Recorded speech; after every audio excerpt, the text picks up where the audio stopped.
हाँ श्योर।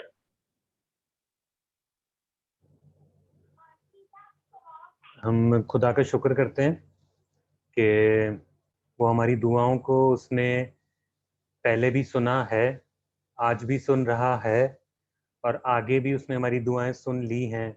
इस बात का हमें विश्वास है और इसलिए हम अपने जिंदा खुदा को इसलिए जिंदा बोलते हैं क्योंकि वो हम सबको जिंदा रखता है और हमारी दुआओं को सुनता है और जवाब देता है। तो धन्यवाद करते हैं हमारे जिंदा खुदा का। इस मीटिंग को आगे बढ़ाते हुए अब मैं रिक्वेस्ट करूंगा मिसेस सोनीला लाल से कि वो स्क्रिप्चर रीडिंग में हमारी अगुवाई करें।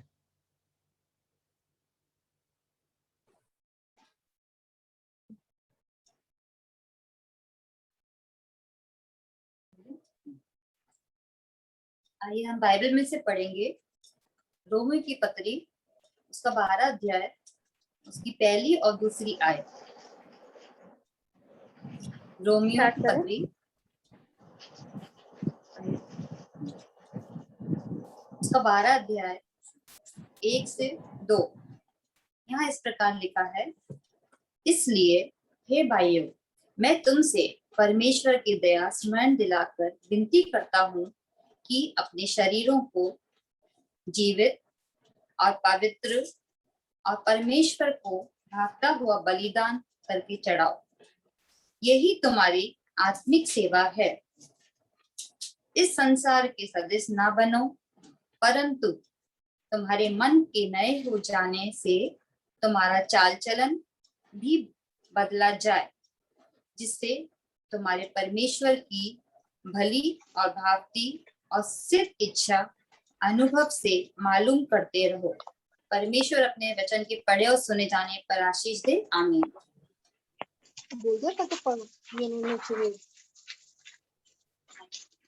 Praise the Lord. हम धन्यवाद करते हैं हमारे जिंदा खुदा का और इस पवित्र वचन पढ़ने के लिए हम धन्यवाद करते हैं दी का।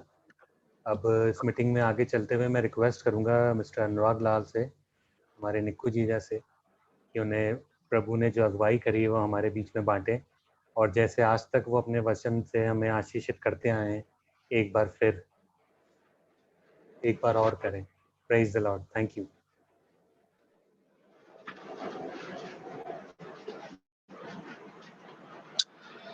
खुदावन का शुक्र करते हैं आज के इस मुबारक दिन के लिए और इस अच्छे मौके के लिए जो उसने हमें दिया कि खानदान के रूप में इकट्ठा होकर के उसके नाम को महिमा दे सकें। शुक्र करता हूं मैं आप सबका, ये मौका आपने मुझे दिया खुदा के कलाम को खुदा की मर्जी के अनुसार, उसकी योजना के अनुसार, ये उसी की योजना है, मेरा पूरा विश्वास है, तो आपके साथ शेयर कर सकूं। खुदा ने जो बरकत मुझे दी, मैं खुदा का शुक्र करता हूं। अद्भुत रीति से इन वचनों से उसने मुझे आशीष दी और वही मैं आज आपके सामने शेयर करूंगा खुदा के रूह में होकर के।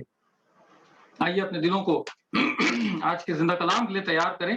हम एक दुआ करेंगे और खुदा से ताकत मांगेंगे कि आज का कलाम हमारे दिलों में जगह पा सके। शुक्र करते हैं प्यारे आसमानी बाप, आज के इस अच्छे दिन के लिए जो आपने हमें दिया। जमीन पर सलामत रहते हुए, जिंदगी की जमीन पर खुदावन जिंदा रहते हुए एक बार फिर से आपको धन्यवाद दे सकें। खुदा आपका शुक्र करते हैं ऑनलाइन सभाओं के लिए जिसका इंतजाम आपकी तरफ से किया गया। खुदावंद, आपने अपने बच्चों की जिंदगी में बुलाहट रखी और आपके बच्चों ने पवित्र आत्मा में होकर के उस बुलाहट को एक्सेप्ट किया और खुदावंद ये बेहतरीन इंतजाम किया ताकि ये शाम का मुबारक वक्त, ये वो वक्त है खुदावंद जब आप अदन की वाटिका में आदम और हवा से मिलने के लिए जाते थे, उनके साथ संगति करते थे। खुदावंद, आपने चाहा कि ये वक्त हमारी जिंदगी में भी खुदावंद आपकी संगति में जाने वाला हो। हम शुक्रगुजार है खुदावंद सारे अच्छे इंतजाम के लिए। आज के मुबारक दिन के लिए हम एक बार फिर से आपका शुक्र करते हैं और खुदावंद आपसे दुआ मांगते हैं, जब आपका जिंदा कलाम हमसे बातचीत करने को तैयार है, हमारे दिलों को तैयार कीजिए खुदा, हमारे दिलों को तैयार कीजिए ताकि हमारे दिलों की जमीन पर जब आपका जिंदा कलाम के बीज बोए जाते हैं तो कई गुना प्रतिफल लाए खुदावंद, ना सिर्फ हमारी जिंदगियों के लिए लेकिन हमारे अजीजों की, हमारे दोस्तों की, हमारे रिश्तेदारों की, हमारे साथ काम करने वाले कलीग्स की और हमारे पड़ोसियों की और तमाम उन लोगों की जिनके साथ हमारे व्यवहार रहते हैं खुदावन, उन सब के लिए आशीष का कारण हो।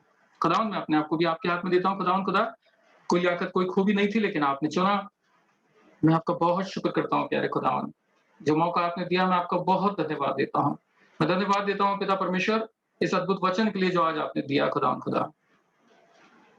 खुदावन मैं अपने आप को आपके आगे समर्पित करता हूँ, मेरे दिलो दिमाग को सारे ख्यालों से खाली करना, अपने कलाम से भरना, ताकि आज अपने अजीजों के साथ खुदावन जब आपके कलाम के जरिए आपका पाक रूह बातचीत करता है खुदावन, तो आपका नाम महिमा पाए, हम घटें और आप बढ़ाए जाएं खुदावन। हर एक अड़चन को, हर एक परेशानी को, हर एक टेक्निकल फॉल्ट को खुदावन यीशु नासरी के नाम से बांध के दूर करते हैं, ताकि जब आपका कलाम हमसे मुखातिब हो तो कोई तीसरा शख्स, कोई परेशानी बीच में आने वाली ना हो, और ये वक्त हम सब के लिए आशीष का वक्त ठहरे। खुदावन सारी बातों में सारी महिमा आपको देता हूँ, अपने आप को आपके हाथों में देता हूँ, और इस प्रार्थना को आपके बेटे हमारे उद्धार करता प्रभु यीशु मसीह के नाम में होके मांगता हूँ, सुनिए कबूल कीजिए, आमीन।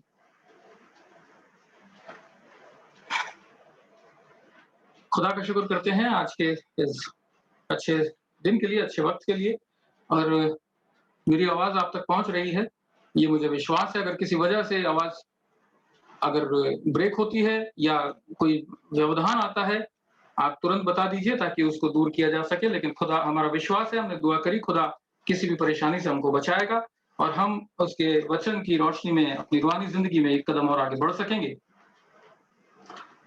एक बार फिर से मैं दिली तौर पे शुक्रगुजार हूँ तमाम उन भाइयों का जो ये सब कुछ अरेंजमेंट करते हैं, मोनी का, राहुल भाई का और तमाम लोग, आशीष भाई का, इन सब का। ये छोटे भाई हैं मेरे, मैं प्रभु यीशु मसीह के नाम से आप सबके लिए आशीष मांगता हूँ आज की शाम। वाकई में आज जब बैठ करके मैं ये बात सोच रहा था, जब मेडिटेशन में था आज के कलाम के लिए, अपने आप को जब मैं सरेंडर करके खुदा के सामने जब तैयारी कर रहा था, तो ये खुदा की रूह ने दिल में बात डाली कि कितना मुबारक वक्त है ये, कितना मुबारक वक्त है। आज से पहले जो ये वक्त था, हम दीगर कामों में गुजार दिया करते थे, संसार के कामों में और दूसरी बातों में, लेकिन खुदा ने ये वक्त हमारे लिए ठहराया और आज हम उसकी मुबारक संगति में ज्यादा से ज्यादा आगे बढ़ पा रहे हैं।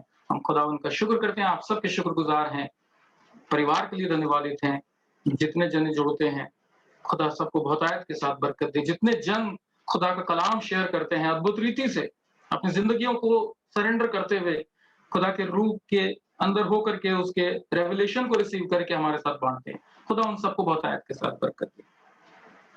आज का जो कलाम खुदा ने हमें दिया है वो रोमियो की पत्री, उसका 12वां अध्याय, उसकी 1 और 2 आयत है। वंडरफुल वर्सेस, आप सब इसको बहुत अच्छे तरीके से जानते होंगे, बहुत अच्छे तरीके से आपने इनको कई बार पढ़ा होगा।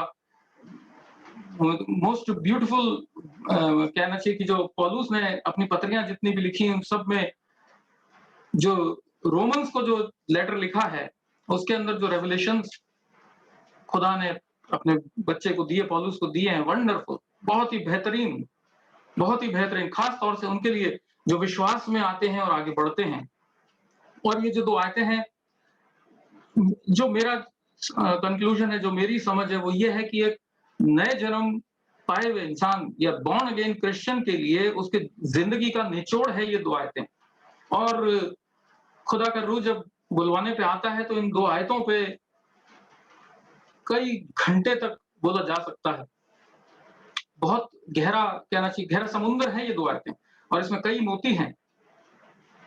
लेकिन आज हम ज्यादा इसमें समय ना लेते हुए कुछ बातों पे गौर करेंगे जो खुदा ने हमारे लिए ठहराई, ताकि हम आत्मिक रूप से उन्नति कर सकें। और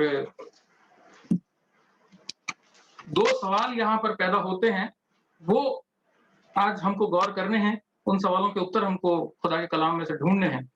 मैं आपके सामने फिर से पढ़ रहा हूँ, रोमियो की पत्री, उसका 12वां अध्याय, पहली आयत। यहाँ पर इस तरीके से लिखा है, इसीलिए हे भाइयों, ध्यान से सुनिए, इसीलिए हे भाइयों, मैं तुमसे परमेश्वर की दया स्मरण दिलाकर विनती करता हूं।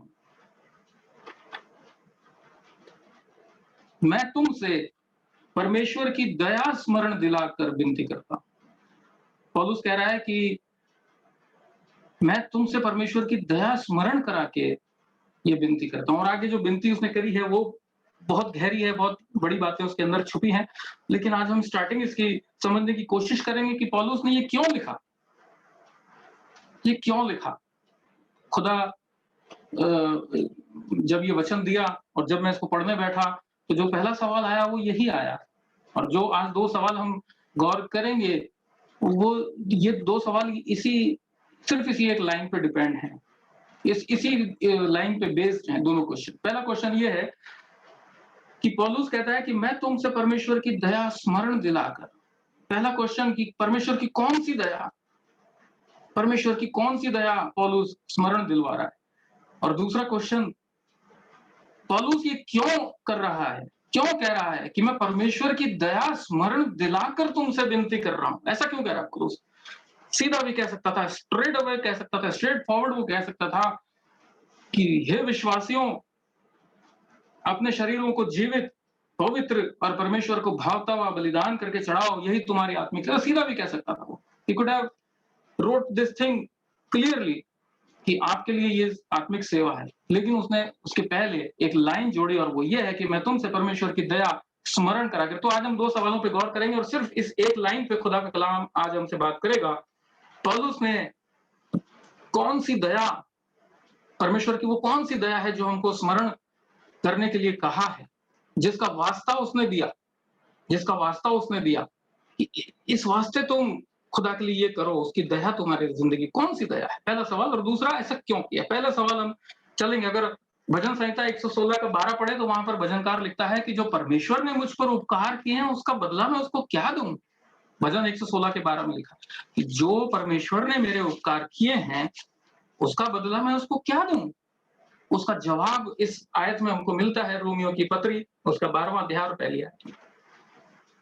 लेकिन फिर बात वही आती है कि पौलुस कौन सी दया की बात कर रहा है। क्या परमेश्वर की चंगाइयां जो हमारी जिंदगी में है, पौलुस उसकी बात कर रहा है। जो खुदा हमको बीमारियों से आजादी देता है, चंगाइयां देता है, या पौलुस परमेश्वर की तरफ से जो हमको आशीषें मिलती हैं, जो बरकतें खुदा हमको हमारी जिंदगियों में देता है, पौलुस उस दया की बात कर रहा है। या पौलुस खुदा के उस प्रोटेक्शन की बात कर रहा है, जो खुदा का रूह हमारे चारों तरफ हमको बचा के रखता है, खुदा के फरिश्ते हमको बचा के रखते हैं, जो सुरक्षा हमारा खुदा हमारी करता है, क्या उस दया की बात कर रहा है पौलुस।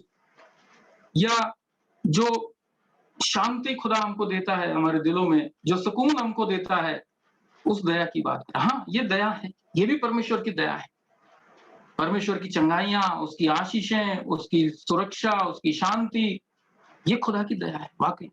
लेकिन इन सब का एक सीमित दायरा है। आप सब इन बातों को अच्छे तरीके से समझते हैं, मैं जल्दी से सिर्फ दोहरा रहा हूं। इन सारी ये जो दया परमेश्वर की है, इनका एक सीमित दायरा है और वो है हमारा जीवन। जब तक हम जीवित हैं, जब तक हम इस जिंदगी, ये जो पृथ्वी के जीवन है हमारा, तब तक ये दया हमारे लिए काम की है। प्रभु यीशु मसीह ने लाजर को मुर्दों में से जिलाया, लेकिन बाइबल में ये कहीं लिखा कि लाजर उसके बाद दोबारा नहीं मरा, है ना ऐसा। जब लाजर को प्रभु यीशु मसीह ने मुर्दों में से जिंदा किया, बाइबल में यह नहीं लिखा कि वो फिर हमेशा के लिए जीवित रहा, वो फिर मरा होगा, वो फिर मरा होगा। जिन बीमारों को प्रभु यीशु मसीह ने चंगाई दी अपने ठहराए हुए वक्त में, वो भी मृत्यु को प्राप्त हुए होंगे। तो ये जो आशीषें हैं खुदा की, ये इस जीवन तक सीमित हैं। जो पौलुस दया की, परमेश्वर की दया स्मरण दिला रहा है, वो कुछ और है। वो कुछ और है और वो आज हमारे लिए समझना जरूरी है, क्योंकि एक विश्वासी का जो आधार है जिंदगी का, वो परमेश्वर की वो ही दया है और उस दया को हमें समझना जरूरी है। और जब हम उसको समझ जाते हैं, तो फिर हमारी जिंदगी में कैसे तब्दीलियां आती हैं, उसको आज हम समझेंगे। मेरे साथ निकालिए रोमियो की पत्री, उसका 5वां अध्याय, उसकी 6 से 8 मैं आपके सामने पढ़ूंगा।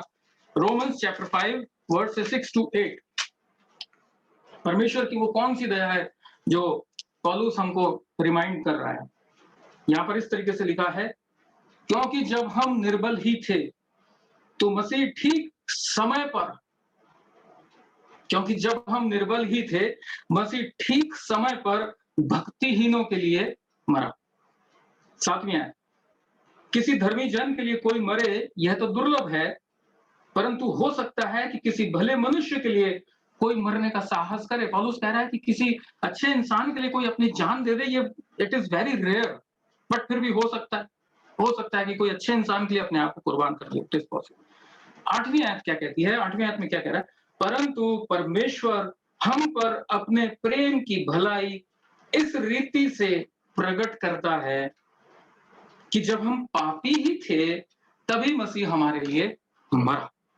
जब हम पापी ही थे तब मसीह हमारे लिए मरा। ये वो दया है जिसको पौलुस हमें रिमाइंड कराता है, जिसके लिए पौलुस कहता है कि मैं परमेश्वर की दया स्मरण करा के तुमसे विनती करता हूं कि अपने शरीरों को जीवित पवित्र परमेश्वर को भावता हुआ बलिदान करके चढ़ाओ, ये तुम्हारी आत्मिक सेवा। ये वो दया है कि जब हम पापी ही थे तब मसीह हमारे लिए मरा, तब मसीह हमारे लिए मरा। प्रभु परमेश्वर ने जब अपने बेटे को इस जगत में भेजा, उसने कंडीशन नहीं रखी कि पहले तुम रिपेंट करो, पहले तुम अपने जिंदगियों को बदलो और उसके बाद मैं अपने बेटे को भेजूंगा। लेकिन खुदा ने अपने बेटे को इसलिए भेजा कि हमारी जिंदगियां बदल जाएं, हम पापों से उद्धार पा जाएं, पापों से हमारा छुटकारा हो जाए। ये वो दया है जो पौलुस हमें स्मरण कराता है, जो पौलुस हमें स्मरण कराता है। पापों से छुटकारा जो है ये हमारे लिए बहुत महत्वपूर्ण है, बहुत महत्वपूर्ण। सबसे इंपॉर्टेंट दया जो है खुदा की हमारे लिए वो यही है। एक विश्वासी के जीवन में जो परमेश्वर की सबसे बड़ी आशीष है वो उसके गुनाहों की माफी है। और इसीलिए एक विश्वासी को चाहे बीमारी से चंगाई मिले या ना मिले, चाहे कमियां घटियां ताज जिंदगी चलती रहें, चाहे परेशानियां उसकी जिंदगी में बनी रहें, लेकिन अगर उसके जीवन में विश्वास बना रहता है, खुदा का फजल बना रहता है, वो खुदा की दया को स्मरण रखता है, तो उसके पाप क्षमा हो जाते हैं। तो उससे बड़ी बरकत और कोई हो नहीं सकती। पहला कुरिन्थियों में पौलुस ये लिखता है, मैं आयत भूल रहा हूं, कहता है कि यदि हम इसी जीवन में मसीह से आशा रखते हैं तो सब मनुष्यों से अधिक अभागे हैं। समझ रहे हैं आप बात को? इस जीवन में अगर हम इसी जीवन में मसीह से उम्मीद रखते, प्रभु यीशु मसीह से अगर हम इसी जीवन में उम्मीद रखते हैं, हमारी बीमारियां ठीक कर दे, हमको सुरक्षित रखे, हमें बरकतें दे, हमारा घर बार बढ़े, हम अच्छे तरीके से रहें, तो भाई ये तो सब एक दिन खत्म हो जाना है। ये तो सब एक दिन खत्म हो जाना है। चाहे हमको कितनी भी चंगाइयां मिले, सिवाना हमारा ठहराया हुआ है, एक ना एक दिन हमें अपने अब्दी मकान में जाना है। पौलुस कहता है तो हम सबसे ज्यादा अभागे हैं अगर हम सिर्फ इस जीवन में आशा रखते हैं, क्योंकि जो परमेश्वर की बरकत है हमारे जीवन में, जो सबसे बड़ी बरकत है वो है पापों से क्षमा और अनंत जीवन। ये हमारे लिए सबसे इंपॉर्टेंट है। और इसी दया को पौलुस स्मरण दिलाता है, याद दिलाता है कि तुम याद तो करो, सोचो तो सही, खुदा ने कितनी बड़ी दया तुम्हारे ऊपर की है, कितनी बड़ी दया की है कि तुम्हारे जो पाप थे उनको उसने माफ कर दिया। अब सुनने में ये बड़ा अच्छा भी लगता है, लेकिन कई बार सेमी कॉन्शियस में, क्योंकि शैतान भी अपना काम करता है, हाँ, हमारा थॉट प्रोसेस जब हम सोचते हैं खुदा की नजदीकी बात, खुदा की शैतान भी अपनी बातें हमारे दिलों में डालता है। तो कई बार ये ख्याल आता है कि जो पाप हमने किए, जो पाप मैंने किए, फॉर एग्जाम्पल मैं अपने लिए कहता हूँ, जो मेरा पुराना जीवन था, खुदा में आने से पहले मैं अपने धुन में चला जा रहा था, एक पेस में जिंदगी निकल रही थी, जो मुझे पसंद था वो मैं करता था, जहां मर्जी आती वहां जाता, जो मर्जी खाता, जो मर्जी पीता, जैसे मर्जी मेरी जिंदगी में बिता रहा था। लेकिन खुदा ने जब चुना, अपने आप को मैंने बदल लिया, अपनी आदतों को मैंने बदल लिया। ये ख्याल मन में आ सकता है, ये ख्याल मन में आ सकता है, आप मान के चलिए मेरी बात। और आप सबकी जिंदगी में ये एक्सपीरियंस हुआ होगा, क्योंकि ये शैतान का बहुत अच्छा हथियार है। वो दिल में डालता है कि ये तो सब तुमने किया, तुमने अपने आप को बदल लिया, तुमने अपनी बुरी आदतें छोड़ दी, वो पुराना चाल चलन छोड़ दिया, वो पुरानी जिंदगी छोड़ दी। लेकिन कलाम क्या बताता है हमको, ये जो पाप है ना हमारी जिंदगी में, ये पाप कैसे आता है, हमारी लाइफ में कैसे आता है पाप? अगर मैं आपसे आज ये क्वेश्चन पूछूं कि हम पापी कैसे होते हैं, कैसे हम पापी कहलाते हैं, तो एक बच्चा भी बोलेगा, भाई अंकल आप पाप करेंगे तो आप पापी हो जाएंगे, एज सिंपल एज दैट।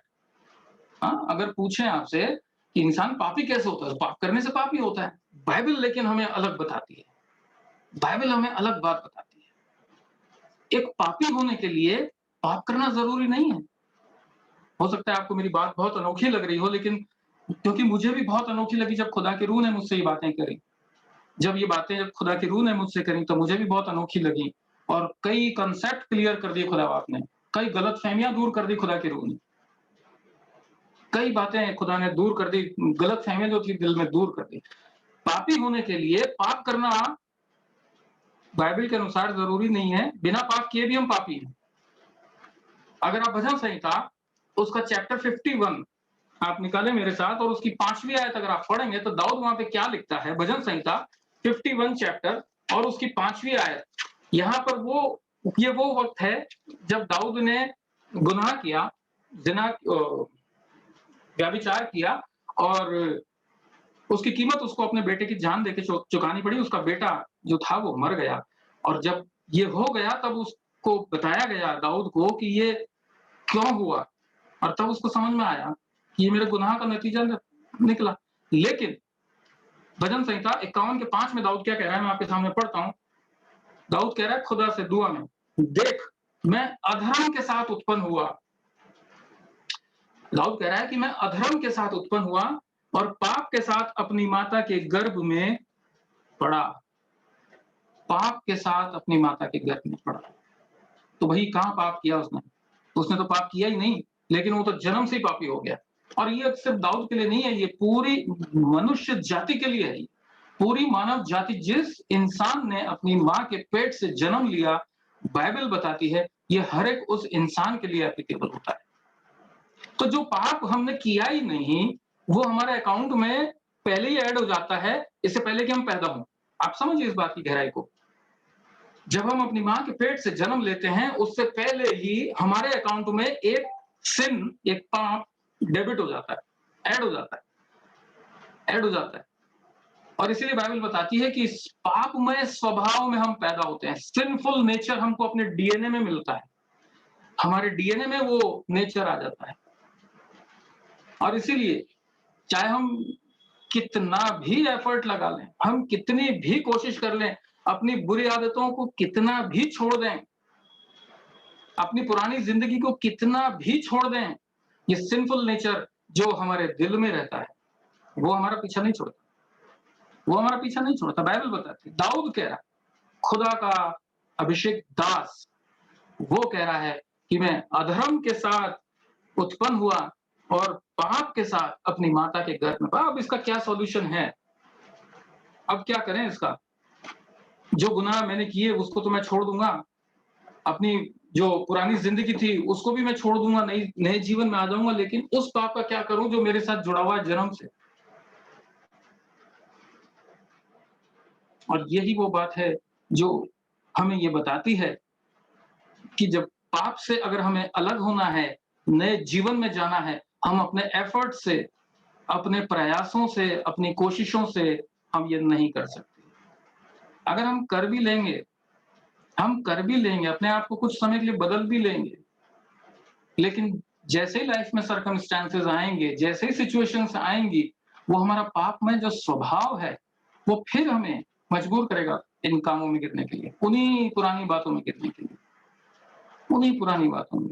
एक जल्दी से हम इस पाप की गहराई को समझ लेते हैं कि ये पाप क्यों आया, सिंफुल नेचर क्यों, ये डीएनए करप्ट कैसे हुआ हमारा, ये जो थॉट प्रोसेस जो है ये करप्ट कैसे हो गई, क्यों मां के पेट से हम पाप के साथ जन्म लेते हैं, ऐसा हुआ क्यों? वैसे आप सब जानते होंगे, just for the sake of revision हम जल्दी से इसको सीख लेते हैं। हम फटाक से जो है इतिहास में चलते हैं, उत्पत्ति में चलते हैं, जेनेसिस में, और पढ़ते हैं कि वहां पे क्या लिखा है और कैसे ये हुआ। हम सब जानते हैं खुदा ने जब आदम को बनाया, जब पूरी सृष्टि की रचना करी अपने शब्दों से और आदम को अपने हाथों से बनाया, तो उसने आदम को और उसके साथ उसकी संगिनी जो हव्वा थी, जिसको खुदा ने बनाया था आदम से ही, उसको अदन की वाटिका में रखा और उसके साथ खुदा ने 2 शर्तें जोड़ी। खुदा ने कहा कि तुम इस पेड़ के फल को ना खाना जो बगीचे के बीच में लगा है। वो हम सब जानते हैं। हम ये समझने की कोशिश कर रहे हैं कि जो ये पाप है ना, ये हमारे डीएनए में कैसे आया। 3रा अध्याय उत्पत्ति का, जब हम उसको 1 से लेकर के 7वीं आयत तक पढ़ते हैं, ज्यादा समय नहीं लूंगा मैं, पढ़ूंगा भी नहीं, इसलिए आप सब जानते हैं इसको। यहाँ पर पहले पाप का वर्णन है, यहाँ पर जो पहला पाप इंसान ने किया उसका वर्णन यहाँ पर हमको मिलता है। और यहाँ हम पाते हैं कि जो शैतान था वो सर्प का, सांप का रूप लेकर के हव्वा के पास आया और हव्वा से उसने एक क्वेश्चन पूछा, क्या सच है कि परमेश्वर ने कहा तुम इस वाटिका के किसी वृक्ष के फल को न खाना? अब हव्वा मैडम क्या कहती हैं?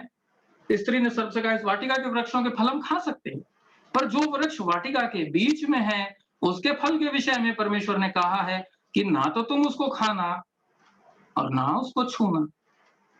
ना तो तुम उसको खाना, ना उसको छूना। अब देखिए कंपनी इंसान को कैसे बिगाड़ती है। खुदा के साथ चलती थी जब तक ठीक थी, जैसे ही शैतान की संगति में आई झूठ बोलना सीख गई। पहला झूठ इसने यहीं पे बोल दिया। खुदा ने कहा था कि तुम इस फल को मत खाना। क्या कहती है वो, एक अपनी तरफ से जोड़ दिया उसने झूठ कि खुदा ने कहा है कि ना तो तुम उसको खाना, नहीं तो ना ही इसको छूना, नहीं तो तुम मर जाओगे। आगे चलते हैं, जब सर्प ने स्त्री से कहा तुम तो नहीं मरोगे, ऐसा नहीं, खुदा ने तुमको गलत बोला है, बल्कि तुम ये खाओगे तो तुम्हारी आंखें खुल जाएंगी, तुम समझदार हो जाओगे, खुदा के बराबर हो जाओगे, ये हो जाओगे, वो हो जाओगे। और उसके बाद बाइबल हमें बताती है कि हव्वा ने देखा कि हाँ ये फल तो बहुत अच्छा है, बहुत खूबसूरत है, खाने में बहुत अच्छा है। वो मना कर सकती थी ना, वो मना कर सकती थी, लेकिन उसने तो दूसरे वे में सोचा। और बाइबल बताती है कि उसने वो फल तोड़ के खाया और उसके बाद अपने हस्बैंड डियर को भी दिया और उसने भी खा लिया, और उसने भी खा लिया। ये जो एक्ट ऑफ डिसोबीडियंस था, कई बार मसीही लोग, हम लोग इस बात को नहीं समझ पाते हैं। दे सिन ग्रॉसली, उन्होंने बहुत बड़ा गुनाह किया। It was not just a simple disobedience, it was not just a simple कि एक छोटी सी आज्ञा टाल दी, एक आज्ञा ही तो टाली थी, खून तो नहीं किया किसी का, या कोई और जिना तो नहीं किया। हमें ये समझना चाहिए कि जब आदम और हव्वा ने ये गुनाह किया, उन्होंने बहुत बड़ा गुनाह किया। बाद में जब मूसा को व्यवस्था दी गई और जो 10 हुक्म खुदा ने उनको दिए, वो सब उन्होंने इसमें तोड़ दिए। ये काम करते वक्त उन्होंने वो सारे हुक्म तोड़ दिए। मैं जल्दी से आपके सामने पढ़ूंगा, जो पवित्र आत्मा ने बोझ रखा है मेरे दिल में, वो आपके साथ में शेयर करूंगा। निर्गमन उसकी 20 और उसकी 3 से लेकर के 17 आयत तक हम सब जानते हैं, संडे स्कूल से हमने पढ़ा है। 10 हुक्म यहाँ पर दिए गए हैं, और इन 10 हुक्मों को जब हम पढ़ते हैं और कोरिलेट करते हैं आदम और हव्वा के इस हरकत से, तो हम पाते हैं कि आदम और हव्वा ने ये 10 के 10 हुक्म वहां पे तोड़े। 10 के 10। पहला हुक्म क्या है? तू मुझे छोड़, दूसरों को ईश्वर करके ना मानना। इन्होंने मान लिया। खुदा ने इनको जो कहा था ये वो भूल गए, शैतान ने जो इनको बोला इन्होंने उसकी मान ली, पहला हुक्म तोड़ दिया। दूसरा है अपने लिए कोई मूर्ति खोद कर ना बनाना।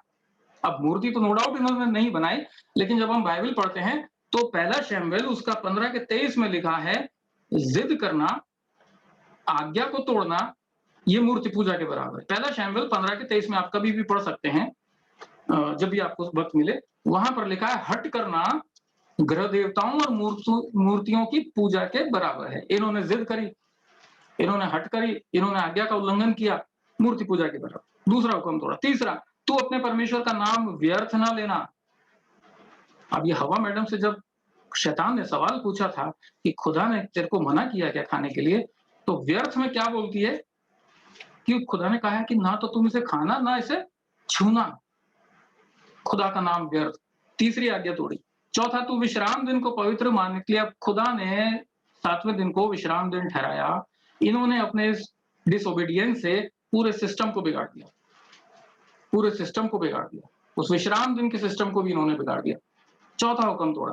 पांचवा है तो अपने पिता और अपनी माता का आदर करना। ऑब्वियसली इनके कोई बायोलॉजिकल पेरेंट्स थे नहीं अदन की वाटिका में, आदम और हवा के, लेकिन खुदा इनका बाप भी था, इनकी मां भी थी, और इन्होंने उसका अनादर किया।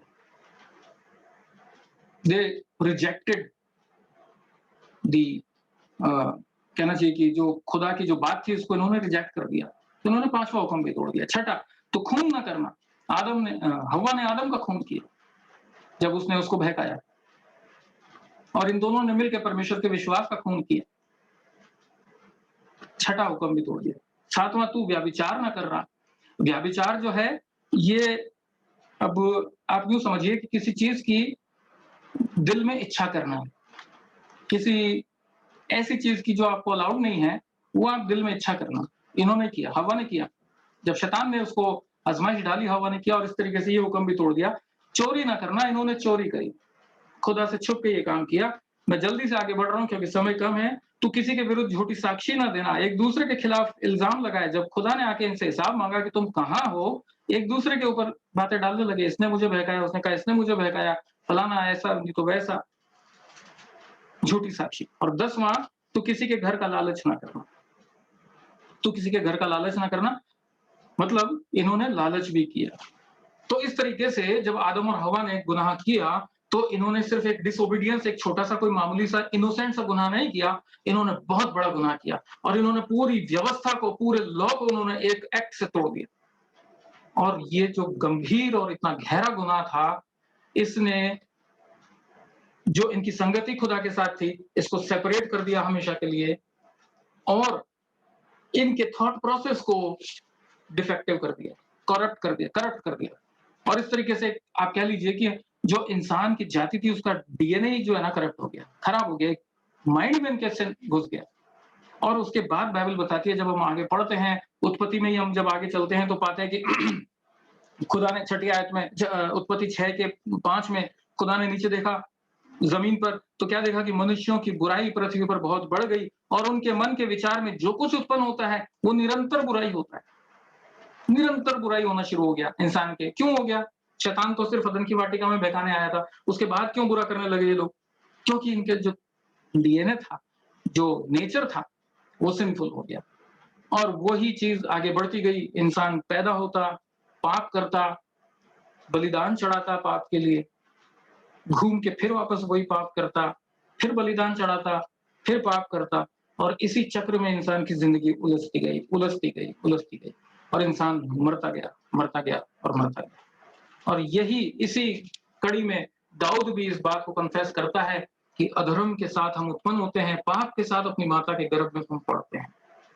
तो इंसान के लिए ये सिंफुल नेचर जो है ना, इससे छूटना आसान नहीं है। इससे छूटना आसान नहीं है। 6 मिनट का टाइम बचा है, मैं जल्दी से खत्म करने की कोशिश करूंगा। लेकिन हमारा खुदा इतनी मोहब्बत करने वाला खुदा है, उसको मालूम था कि ये इंसान का ये हाल होना है, उसको मालूम था।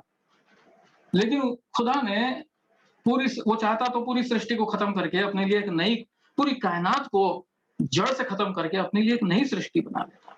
वो आदम और हवा को नए सिरे से रचता, जो गुनाह ना करे उनको ऐसी साइकोलॉजी, ऐसी मेंटालिटी देता कि गुनाह ही ना करे।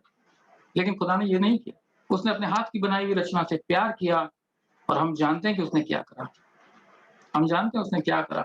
इस चक्र से बचाने के लिए, इस पापमय स्वभाव से बचाने के लिए, यूहन्ना रचित सुसमाचार आप मेरे साथ निकालिए। जो यहाँ पर हमने पढ़ा कि जो डीएनए खराब हो गया हमारा, एक पाप के साथ हम जन्म लेते हैं, उससे बचाने के लिए कितनी अच्छी बात यहाँ पर लिखी है। यूहन्ना रचित सुसमाचार, उसका पहला अध्याय और उसकी, मैं पढ़ूंगा 12वीं आयत। परंतु जितनों ने उसे ग्रहण किया, उसने उन्हें परमेश्वर की संतान होने का अधिकार दिया। जितनों ने उसे ग्रहण किया, किसे ग्रहण किया? प्रभु यीशु मसीह को। और उसने क्या करा?